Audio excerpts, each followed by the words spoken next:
He said he would wake up 1 in the morning just to go through his audition rep.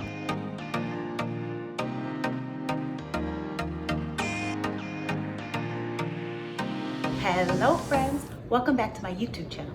My name is Nicole Wright and I am a performer and music educator here located in New York City. I specialize in the violin, and today I wanted to talk about how to overcome stage fright. And this works if you're performing for an orchestra, if you are doing a solo performance, if you're giving a speech. This can work in many different aspects.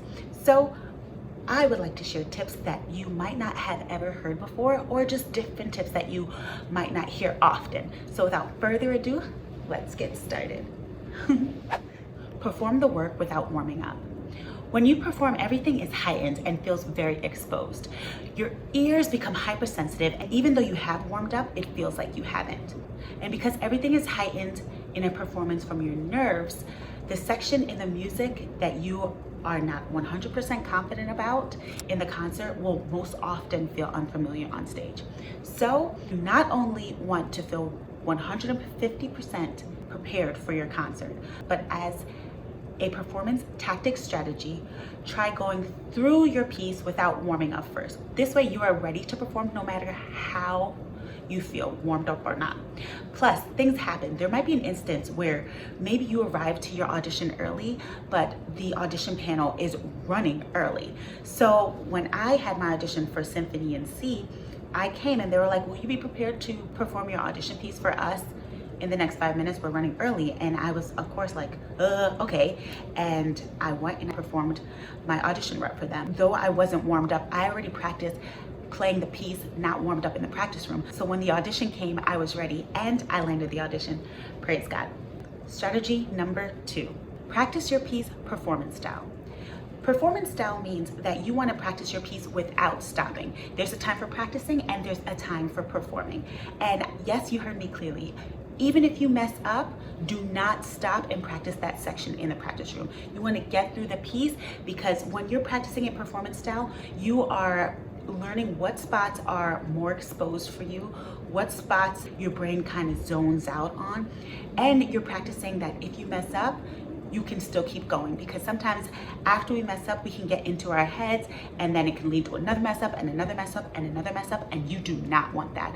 So by practicing it performance style, you are not only knowing where you're messing up, but you're practicing how to get out of a mess up if it happens, and it's giving you that confidence that yes, mistake happens, but I can push through. And now, when you go through your practice and practice a performance style, you are still taking notes of when you made that mistake.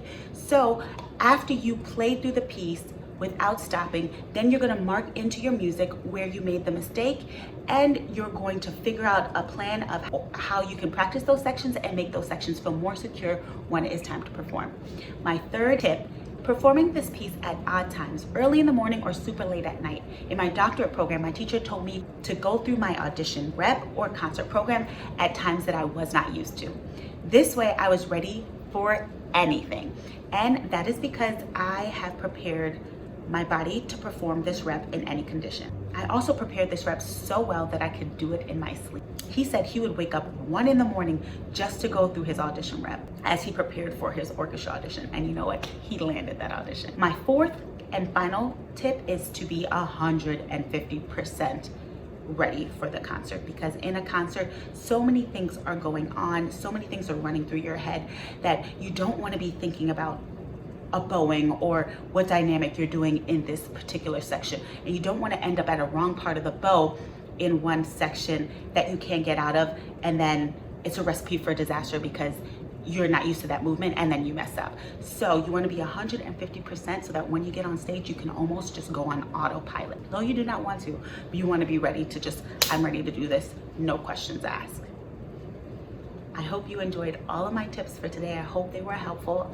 I try to give tips that worked for me and helped me land auditions, and tips that I heard from others that helped them land auditions, such as my teacher.